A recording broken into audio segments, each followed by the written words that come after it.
All right, here's our notes that we have today over the different types of governments that are out there. And the top part of the notes you can see are the notes that we had went over yesterday in class. And really all it's telling you is that you can take all the governments in the world and classify them as either limited or unlimited. Limited governments are governments that we would consider good, that give the people rights, that have limits on the power of the government. Unlimited is the opposite. The government can do whatever they want, including take away people's rights.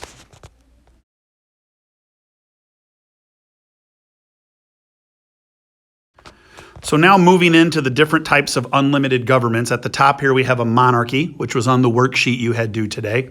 A monarchy, the main way with all monarchies, the main thing that differentiates them is that power is inherited. Kings, queens, they are born into power. Your parent was a king, you become a king if you're their son when they die. Now, with monarchies, the worksheet didn't talk about this as much. There are two different kinds of monarchies.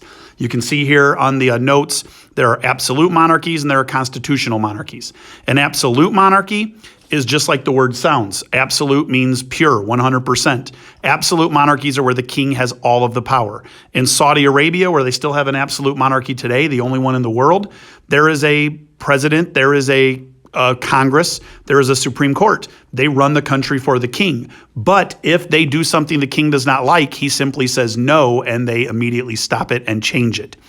This is what makes it an absolute monarchy. You could have it set up with different people helping him run the country, but ultimately the buck stops at the king. The king is the boss. In a constitutional monarchy, this actually shouldn't even be in this part of the notes. This is more of a limited government. A constitutional monarchy is actually very much like our government here in the United States. By the word constitution in it, you should be able to figure that out. In a constitutional monarchy, the people select representatives, just as we do here. The people in England and the United Kingdom, where they have a constitutional monarchy today, they vote for members of their parliament. Their parliament then chooses their prime minister. The people get a say in their government. So why is it a monarchy? Because they do still have a queen in England. And when she passes away, her son will become the next king of England. But they have zero power. They are what's called a figurehead leader. The Queen of England today is really the same as any famous athlete, celebrity in the United States. We may listen to their opinions. We may hear that they have one. They may get the ear of the government a little more than the average person. But ultimately, the government does not have to listen to them, do anything they say. They are just someone with an opinion, just like you and I. What makes the Queen a little different in England is she's a symbol. She's a symbol of England's great past. She's a history lesson.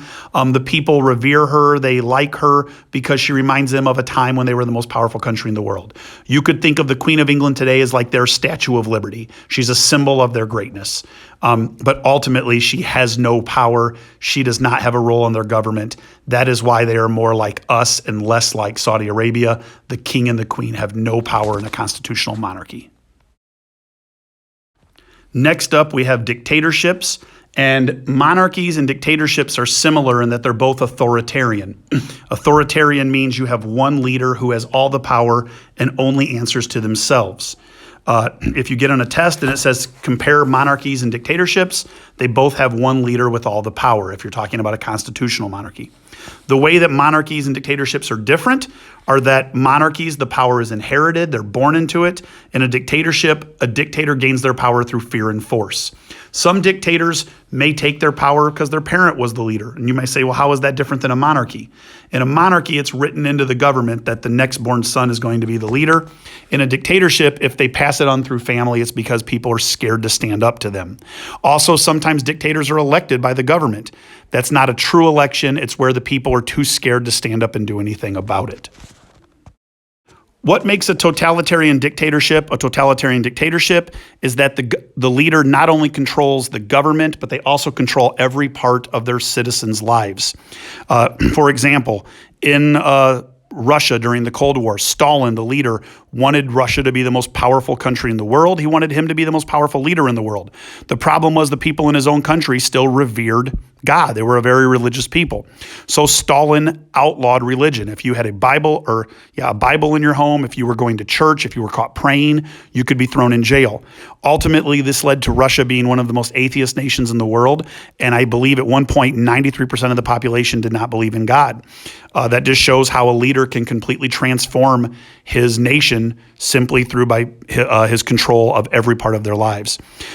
Today, Kim Jong-un, the leader of North Korea, at one time, he had his media put out that he shot a 20 on an 18-round hole of golf, which is like Happy Gilmore type stuff. And the people believed it. Why? Either because they had been brainwashed into believing everything he put out, or because they were too afraid to stand up and do anything. Either way, a true dictator can manipulate his people in all aspects of their lives. The next type of unlimited government we have is an oligarchy, and there are multiple kinds of oligarchies. We're going to concentrate on a junta. The term oligarchy means rule by the few. When we just looked at monarchies and dictatorships, we said they were authoritarian, rule by one. Oligarchies have more than one leader. They might have 2 to 3 leaders, maybe a small group of people from one race or religion running the country.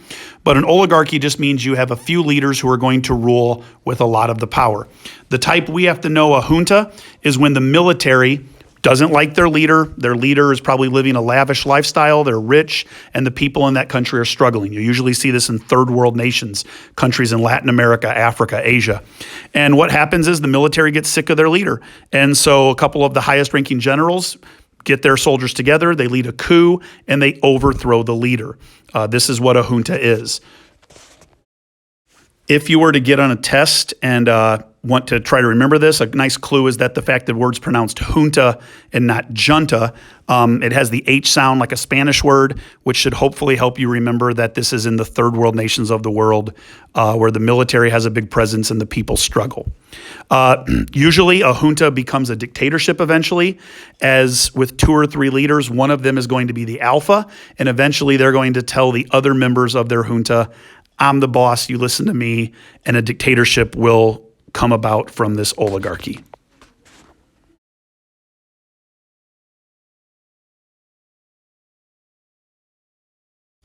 The final type of unlimited government could actually be in the form of a dictatorship or a junta. It could even show up sometimes as different kinds of democracies, but it's a theocracy. And an easy way to remember this one is if you spell theocracy with a lowercase t at the beginning, because then the T looks like a cross, and hopefully that will help you remember that a theocracy deals with religion.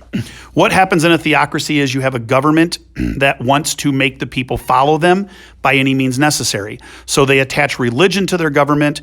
They unify the people behind their belief in their morals, in their religious fervor.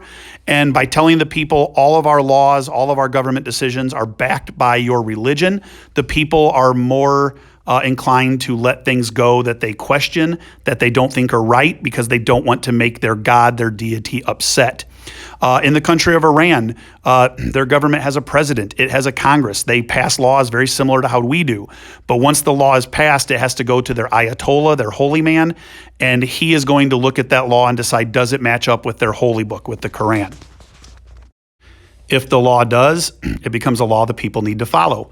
The problem here is, anybody can interpret a holy book however they want. So therefore, you can make laws in theocratic governments that take away people's rights, that infringe upon people's beliefs, that imprison certain groups of people, persecute certain groups of people, and say that your religion is backing it up, and the people feel they need to follow or anger their God.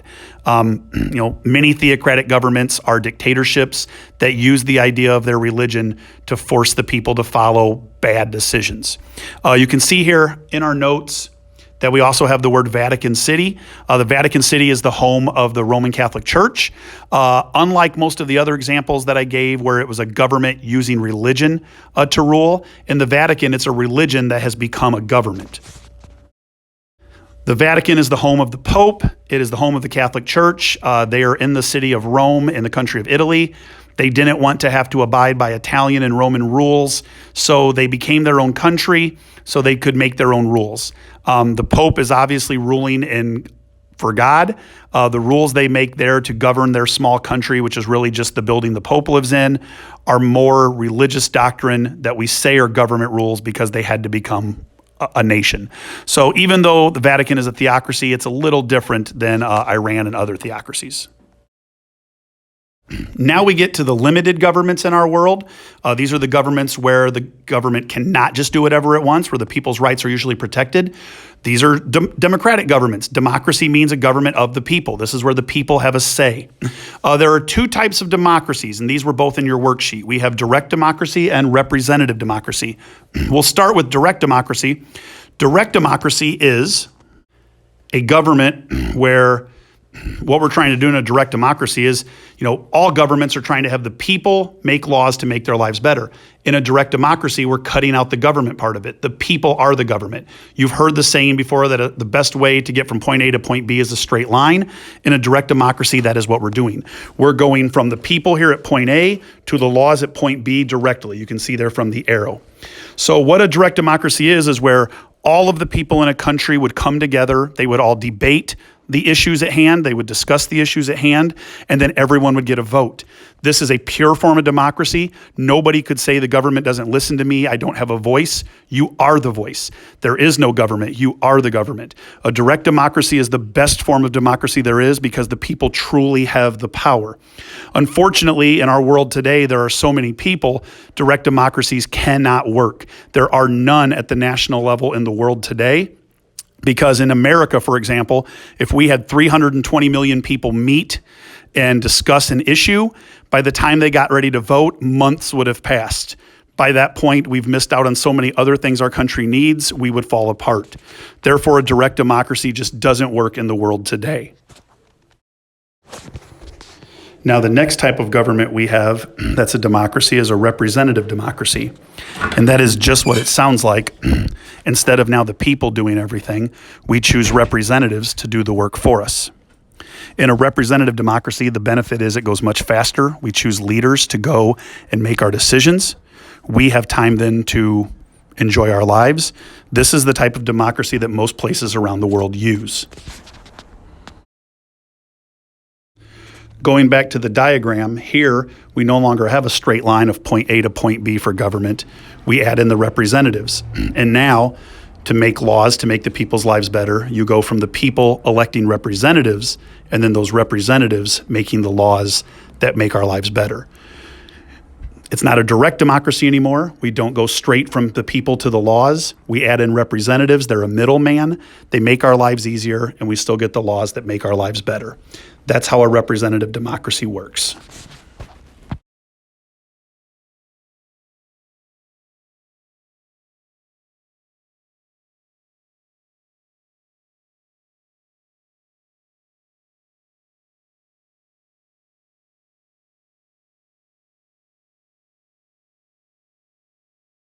The final type of limited government is a republic, and these are very similar to representative democracies, almost to the point where on a test on the EOC, they may give you details of a republic, and the answer is representative democracy.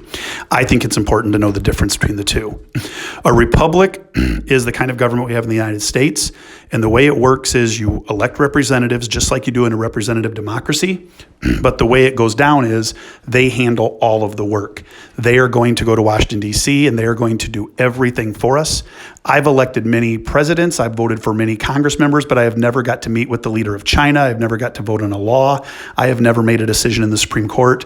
In a republic, our leaders do everything for us, and we stay back and just vote for them.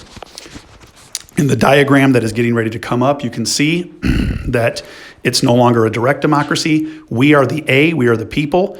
B is what we want to get to, our laws to make our lives better, but we vote for C, the middleman, and they do everything for us. There is no connection in the middle. On a representative democracy, back on that diagram, if you go back and look at that one, you'll see that we the people, vote for representatives to make our laws for us. However, every once in a while, we can go and make laws ourselves. Representative democracies It's just like a republic, except every once in a while, the people can handle government themselves. We'll talk more about this during state government, but that's the main difference. Main thing to know is that in a democracy, the people have the power. Direct democracy, the people have all the power. In representative democracies and republics, we let representatives handle the power for us. In representative democracies, we can take a little bit back every once in a while. That's it. See ya.